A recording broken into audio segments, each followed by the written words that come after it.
안녕하세요, 홍조입니다. 이번 영상은 서클이라고 하는 커리큘럼, 우리의 개념형 모의고사 커리큘럼이자 우리의 커리큘럼 중에서 유일하게, 정규 커리 중에 유일하게 강의 없이 독학형으로 나온 커리큘럼입니다. 사실은 반대로 가죠. 우리의 사실 모든 커리큘럼을 돌아보면 오히려 독학을 하지 말라고 좀 강조합니다. 독학하지 말고 강의를 무조건 들어라. 찍먹도 하지 말고 N회도 그래서라도 여러 번 들어야 해 라고 하는 커리큘럼이 우리의 대부분의 커리였지 않습니까? 근데 오히려 반대로 서클만이 독학용으로 강의 필요 없고요. 혼자 공부하실 건데 주기적으로 이렇게 활용하시면 돼 라고 하는 그런 컨셉의 커리큘럼입니다. 이런 것들도 필요하겠죠. 쌤이 이걸 만들 때요. 이런 것들을 좀 만들고 싶다라고 기획한 것들이 있고요. 이렇게 좀 활용되었으면 좋겠다라고 생각한 것들이 있습니다. 이제 그런 내용들을 기획자이자 창작자로서 전달하는 그런 영상이 되는 거예요. 첫 번째, 개념형 모의고사의 수요는 확실합니다. 지금 나와 있는 모든 테마 중에서 개념형 모의고사는 꼭 필요해요. 누구나 필요해요. 왜 그러냐면 아마 느끼고 있을 겁니다. 개념형에 구멍이 없는 사람은 없어요. 근데 이거는 심지어 그냥 살다 보면 몰라요. 아무 생각 없이 사는 예를 들어 옆집 A 친구는 모를 수도 있어. 누구가 알게 되냐면 모의고사를 많이 풀어보는 사람만 알게 됩니다. 메타인지죠. 무슨 말이냐면 사실 개념이 완벽하다고 생각하는 것은 누구나 착각입니다. 어딘가에서는 구멍이 있어요. 구멍이 없다면 실수가 있죠. 누구나 마찬가지입니다. 내 생각에는 오히려 하반기로 가면 갈수록 그런 것들이 불안해질 거예요. 왜냐하면 개념을 챙기기가 어렵죠. 혹은 예를 들어 개념을 챙기기 위해서 강의를 듣는다. 강의는 볼륨이 너무 길잖아요. 또 강의 자체가 수율이 떨어져요. 개념형 같은 경우에는 네가 정확히 모르는 그 핀포인트를 강의에서 잡아줄 수 없을 거야. 왜냐하면 스피디한 개념으로 갈수록 사실은 구멍이 숭숭 뚫려 있거든요. 강사가 아무리 포인트를 잘 잡아도 모두의 니즈를 만족시킬 수는 없죠. 따라서 개념형 같은 경우에는 뭔가 강의에만 의존하기는 힘들고 뭔가 주기적으로 네가 뭔가를 해야 되고 또 효율적으로 뭔가를 해야 합니다. 사실 개념형에 구멍이 있다 그러면 쌤 그럼 개념형 공부를 하면 되잖아요. 맞는데요. 그게 현실적으로 쉽지가 않아. 왜? 생명과학은 추론형이 비중이 압도적으로 큽니다. 개념형에 투자할 수 있는 시간이 현실적으로 많지 않을 거예요. 요즘에는 추론형을 버리는 순간 견적이 안 나옵니다. 또 반대로 말해서 추론형 중에 일부 유형만 공부하기가 어려워요. 옛날처럼 뭐 막전이, 근수축, 감수분열까지만 챙겨야지가 안 되죠. 왜? 막전이, 감수분열, 근수축이 어렵게 나올 것이다. 뭐든지 어려울 수 있다. 유형을 따지지 말아라가 트렌드가 됐다고 여러 번 말씀드리고 있다 보니까 사실은 그런 구조가 불가능해요. 지금 우리가 해야 되는 거는 안정적인 개념을 바탕으로 쌓고 유형을 편식하지 않는 태도. 어떤 유형이든 어느 정도 난도 K급, K 플러스까지 내가 풀어내겠다. 이 태도가 제일 중요하다 그랬어요. 반대로 말하면 개념형을 열심히 공부하고 추론형 몇 개만 좀 이렇게 해서 가야지. 이런 마인드가 안 된다는 거야. 다시 말하면 개념형이 점점 시간이 타이트합니다. 추론형을 할 수밖에 없다 보니까 그런 상황이다 보니까 또 반대로 말하면 이 시험지에 A급 문제가 늘어나고 있죠. 옛날 평가원 같은 경우에는 거의 대부분 B급이었어요. B급이라고 하는 거는 문제를 구리다는 게 아니고 쌤의 난도 체계를 말하는 거죠. 난도 체계 7개 있지 않습니까? 거의 다 B급이었는데 요즘엔 A급이 좀 늘어납니다. 옛날 같은 경우는 A 하나 B 막 12개, B 13개 막 이랬었는데 요즘엔 A가 4개, 5개까지 늘어나고 있어요. 이번 6편 같은 경우도 A가 4개였죠. 6번, 8번, 11번, 20번 이 4문제는 분명히 시간이 걸리거나 의문사가 가능하거나 문제의 의도를 이해하지 못하거나 틀릴 수 있는 변별력이 있는 개념형이었습니다. 따라서 사실 A급도 아무래도 여러분들의 시험지에서 방해가 될 거야. 6편 보신 분들 아시겠지만은 6, 8, 11, 20 중에서 어딘가에 걸릴 수 있거든요. 스무스하게 다 넘어가기 쉽지 않거든요, 요즘에는. 그러다 보니까 이 A급 문항을 공략하는 것도 하나의 테마 중에 하나입니다. 근데 여기서 제일 빡센 게 뭐냐면은 뻔한 건 오히려 괜찮아요. 왜냐하면 뻔한 건 실무 풀면 나와요. 개념형 모의고사 말고 그냥 나중에 실전 모의고사 있죠? 20문제짜리 풀다 보면 자주 나와요. 그래서 복습이 됩니다. 근데 문제가 뭐냐면 자주 안 나오던 게 튀어나오는 게 문제예요. 느끼지 않아서 이번 6평에서도 막 예를 들어 20번에 갑자기 막 이런 거 나왔잖아요. 수직분포 나왔잖아요. 이런 거는 자주 안 나와요. 그럼 나오지 않기로 우리가 약속했나? 그런 건 아니, 나올 수 있어요. 근데 자주 안 나올 뿐인 거예요. 그래서 그런 것들 같은 경우에는 실무를 풀어도 문제가 뭐야? 구멍이 나요. 자주 안 나오니까요. 이제 그런 것들은 따로 시간 내서 공부해야 하는데 쉽지가 않다는 거지. 그런 게 보통 A급 문항으로 시험지에 구현이 됩니다. 사실 평가원에서 이런 것들을 계속 시도하고 있기 때문에 앞으로도 늘어날 겁니다. 뭐가 나올진 나도 몰라요. 따라서 이런 것들을 포함하는 자료도 필요합니다. 세 번째는 어쩔 수가 없어요. 이 실전 모의고사나 추론형을 공부하다 보면 지엽적인 개념에 대해서 우리가 미숙할 수밖에 없고요. 또 실수, 잔실수가 계속 생깁니다. 이런 것들은요, 쉽지 않습니다. 예를 들어가지고 지엽적인 개념이나 실수 방지의 가장 큰 문제가 뭐냐면 따로 뭔가 챙기려고 안 하면 그런 게 있는지도 몰라요. 예를 들어가지고 아실 거야. 개념형을 많이 풀어야만 내가 개념이 모자라는 걸 인지할 수 있습니다. 개념형을 별로 안 풀잖아요? 그럼 내가 부족한지도 몰라요. 다시 말하면 뭔가 소스가 있어야 돼. 네가 뭔가 부족한 것들을 인지하고 내가 이렇게 해야겠다 혹은 이런 것들에 조심해야겠다를 훈련하려면 할 수 있는 소스가 필요합니다. 이런 것들 없이 그냥 혼자 공부하려고 그러면 뭐가 지엽인지랑 네가 뭐를 실수하는지 카테고라이징이 전혀 안 되죠. 따라서 이것들을 스스로 확인할 수 있는, 사실 근데 이거는요 사람마다 달라요. 누군가는 이걸 지엽이라고 생각 안 해. 나 이거 알거든. 근데 누군가는 이게 지엽이야. 난 처음 봐. 혹은 누군가는 이런 걸 실수해. 잘못 읽었어.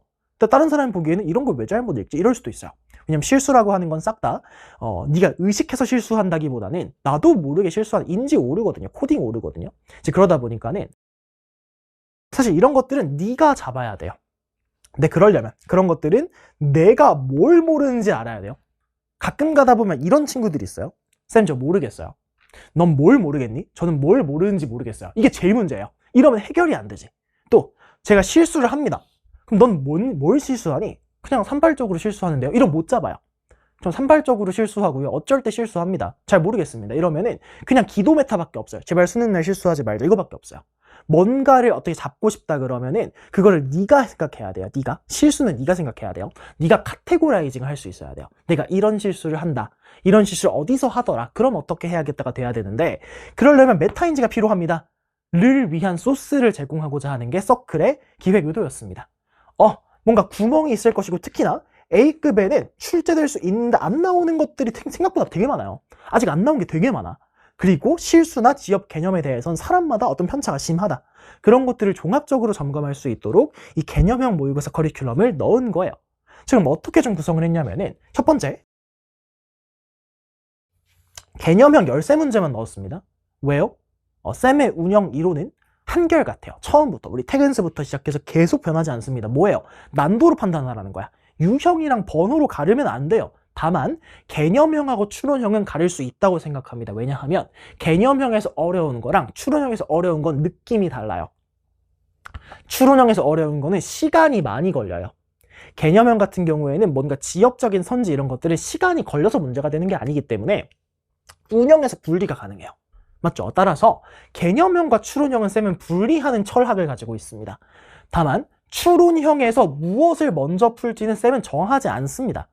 예를 들어가지고 이런 거 있죠. 개념형 13개에다가 근수축이랑 막전이랑 감수분열까지만 담을게. 이런 시험지는 쌤 의미가 없다고 생각해요. 오히려 난 안 좋다고 생각해요. 왜 그러냐면 난 이렇게 가르친 적이 없죠. 쌤은 시험지마다 싹 다 뭘 해요? 시나리오 리뷰를 합니다.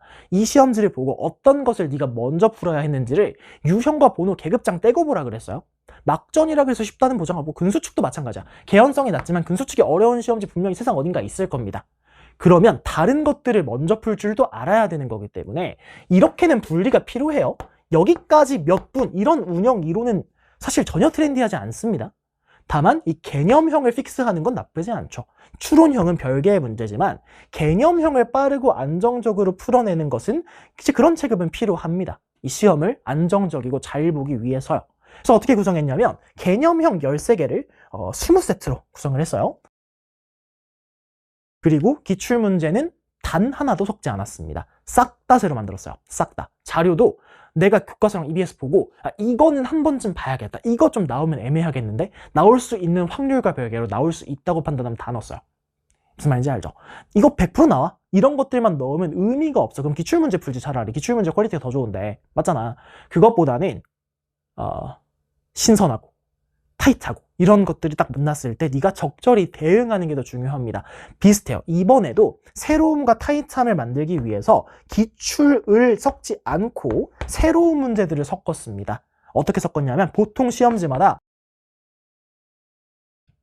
A급을 평가원보다 살짝 많게 넣었어요. 평가원에 한두 개 나오는 시험지여도 두세 개로 늘리고 한 3개 나오는 시험지를 4개로 늘리고 A급을 살짝 1개 혹은 2개 더 많게 넣었어요. 평가원보다. 다시 말하면 평가원보다 시간이 1, 2분 정도 더 걸리는 시험지라는 거야. 너무 얻어갈 게 없으면 더 안 되지 않습니까? 그래서 풀이에는 10분 언더입니다. 시간 뭐 5분, 6분 잡고는 못 풀 거예요. 10분 언더로 끊어내면 전혀 문제가 없는 속도감이야. 왜냐하면 빨리빨리 푸는 것보다는 약간의 타이트함을 주는 걸 목적으로 했습니다. 그리고 오답까지 30분 언더로 끊어낸다고 한다면은 상당히 적절한 학습이 될 수 있는 교재라고 생각을 합니다. 13개 문제로 20세트를 구성했고 전부 다 기출 외 신규 제작했다. 필요한 자료 교과서랑 입에 싹 다 긁어가지고 필요한 자료 싹 다 넣어놨으니까 이거 한 바퀴 돌면 나올 수 있는 거 다 봤습니다. 라고 생각하셔도 무방하다 라고 나는 생각합니다. 그러면은 요거를 어떤 식으로 학습을 하면 될까요? 요거에 대해서는 제가 다른 커리큘럼에서도 언급을 했어요. 예를 들어 내가 생명과학을 지금 공부한다. 내가 너네다. 라고 하면 내가 어떻게 할까? 혹은 내 동생이 지금 생명과학을 한다. 내 동생은 생명과학을 안 했습니다. 내 동생은 화지를 봤습니다. 아무튼 간에. 그러면 어떻게 공부할까? 사실은 정말 막판으로 가면은 과탐이랑 사탐, 이 탐구 같은 경우는 격일로 할 필요가 없다고 생각해요. 왜냐하면 수능날도 어차피 탐구는 한 세트로 묶어서 봐요. 맞잖아요. 하나 보고 쉬었다 하나 보는 게 아니고 이어서 보기 때문에 따로 빼낼 필요가 없어요. 정말 막판에는. 하지만 지금 여러분들이 듣는 시기 언제인지 모르겠지만 이 하반기에 문제풀이를 하고 있는 커리큘럼이라고 한다면 뭐 매일까지 아니더라도 격일로는 가능했으면 좋겠어요. 그러니까 주 4일 정도는 학습을 했으면 좋겠다고 생각을 합니다. 적절한 밸런스에 대해서 커로카에서 언급을 잠깐 했었거든요. 내 생각에는 주 4일, 그래서 월요일, 수요일, 금요일, 뭐 일요일 할게요. 그래서 뭐 예를 들어가지고 저는 수요일하고 금요일하고 일요일은 뭐 준영쌤 만나는 날이에요. 막 인강 킬 거예요. 뭐 했다고 치자. 그러면은 시작할 때 생명과학 공부 시간에 시작하는 딱 30분 혹은 30분 언더만 빼놓으세요. 혹은 솔직히 하루에 30분씩은 공부 더 할 수 있잖아. 늘릴 수 있잖아. 얼마나 열심히 하면 되잖아요. 그만큼만 늘려보세요. 기존 시간에서. 그래서 뭘 하는 거냐면 처음에 몰입하는 용도로 사용했으면 좋겠어요. 겸사겸사 개념형 잡으면서 어차피 생명과학도 집중을 팍 해야 공부가 잘 돼요. 근데 집중을 하려면 느끼시겠지만은 실무가 제일 좋아요. 집중 안 돼, 공부 안 돼, 내가 공부하기 싫어 이럴 때도 억지로 실무 딱 풀잖아요. 시간 30분 재잖아. 그러면 사람이 강제로 집중하게 돼요. 어쩔 수 없이 시간 재고 있는데 해야지. 하기 싫어도 이런 느낌 받아요. 근데 사실 실무는 그래도 좀 헤비하잖아요. 그러다 보니까는 이 개념형 모의고사가 딱 오프너 느낌으로 되게 좋아요. 내가 공부한다면 그렇게 할 것 같아. 딱 처음 집중하고 아시겠지만 이런 거 있잖아. 지금 6시 예를 들어 55분이야. 7시부터 공부해야겠다. 7시가 됐는데 7시 3분 됐어. 7시 반부터 공부해야겠다. 이질 하게 된단 말이야. 그러지 말고 딱 이걸로 내가 오프너를 해야겠다. 학습 시작할 때 가볍잖아. 개념형이면 부담도 크게 없잖아요. 개념하고 오답하는 거니까 시작할 때 개념형, 개념형, 개념형, 개념형으로 해야지. 10분 잡고 푼 다음에 필요하면 정리, 오답 정리, 오답 정리, 오답 정리 혹은 강의로 돌아가서 강의에 필요한 딱 핀포인트만 요거 한번 챙겨봐야지. 이 정도로 활용하는 게 여러분들 공부에 전반적으로 도움됩니다. 생명과학에서 딱 다른 것들을 뒤에는 예를 들어서 뭐 저는 태겐스를 드릴게요. 저는 블리츠를 드릴게요. 저는 컨택트를 드릴게요. 저는 프리즘 드릴 게 졸라 많아요. 그죠? 뭘 듣든 간에 다 뭐 중요한 강의니까요. 뭘 듣든 간에 이 시작할 때 오프너로 활용하는 게 가장 좋다고 생각해요. 그래서 독학교재를 짠 거예요. 여기서 뭐 인강 듣고 1시간, 2시간 이런 느낌으로 가면 안 돼요. 그렇게 하는 거고 빠르게 몰입하면서 학습 부담이 적기 때문에 공부하기 싫을 때 꺼내 풀기 제일 좋다. 도움도 되고요. 그리고 이 오답 같은 경우가 생기면은 여러분들의 기억력을 믿지 마세요. 이렇게 됐군. 오케이 하고 넘어가봤자 까먹습니다. 어딘가에 정리하셔야 되는데 분명히 여기 어딘가에는 저는 노트를 기가 막히게 만듭니다. 저는 공스타를 합니다. 뭐 이런 사람 있을 수도 있어요. 물론 뭐 그런 사람들이 얼마나 있겠습니까만은 정리를 하기는 해야 됩니다. 개인적인 추천은 핀포인트, 필기 노트가 있습니다. 필기 노트를 구매하셨다면 필기 노트에다가 틀린 거, 예를 들어 방어작용을 틀렸는데 방어작용에 이런 선지가 내가 헷갈렸어. 이런 걸 체액성 면역이라고 부르는구나 를 명확하게 알게 됐다고 치자. 그러면 그거를 정리해 가는 거야. 핀포인트에. 언제 보는 거야? 수능 직전에 막판에 보면 되는 거예요. 혹은 이거는 100%인데요. 내 강의를 듣는다면 내가 EBS를 굉장히 강조한다는 걸 알 수 있을 겁니다. EBS 연계를 체감해야 돼. 체감 못하겠으면 나를 믿어. 내가 알아서 해줄게. 라고 하는 거를 많이 들었을 거예요. 아마 수능 막바지가 되면 불안해서 EBS를 들고 다니게 될 거야. 지금까지 안 본 친구들도 막판에는 EBS 연계에 대해서 계속 강조하기 때문에 들고 다니게 될 거야. EBS에 정리하는 것도 나쁘지 않아요. 다시 펼쳐 볼 수밖에 없기 때문에. 그죠? 노트가 있다면 노트 괜찮고요. 핀포인트나 EBS에 정리하시면 되는데, 쌤 근데 저 오답을 봤는데요. 잘 모르겠어요. 그러면 방법이 두 가지입니다. 첫 번째, Q&A도 활용 가능합니다. 당연하죠. Q&A에서 뭔가를 얻어가서 정리하는 것도 괜찮고요. 혹은 강의랑 연계도 괜찮아요. 강의랑 연계. 강의랑 연계하려면 제일 좋은 게 내 생각에는 개념 강의도 괜찮은데 프리즘 트레이닝을 보는 것도 괜찮아요. 거기 학습 가이드들이 있거든요. 유형별로 학습 가이드가 있어요. 어떻게 하면 되냐면 서클 마지막 페이지를 보시면 4페이지를 보시면 유형하고 배점이 써 있습니다. 그 유형을 틀린 걸 확인했으면 그 유형 그대로 어디냐면 똑같은 제목으로 트레이닝의 강의가 있어요. 예를 들어 뭐 질병과 병원체를 틀렸으면 트레이닝의 질병과 병원체가 있어요. 그죠? 그러면은 너가 뭘 모르든 간에 거기서 학습 가이드 정도는 확인 가능합니다. 이런 식으로 공부해야 돼. 이런 게 트렌드야는 확인 가능합니다. 그걸 확인하신 다음에 다시 정리하러 가는 거 나쁘지 않을 것 같습니다. 요거 해봤자 길지 않기 때문에 뭐 1시간짜리 강의들이 아니기 때문에 10몇 분, 20분이기 때문에 충분히 할 수 있다고 생각합니다.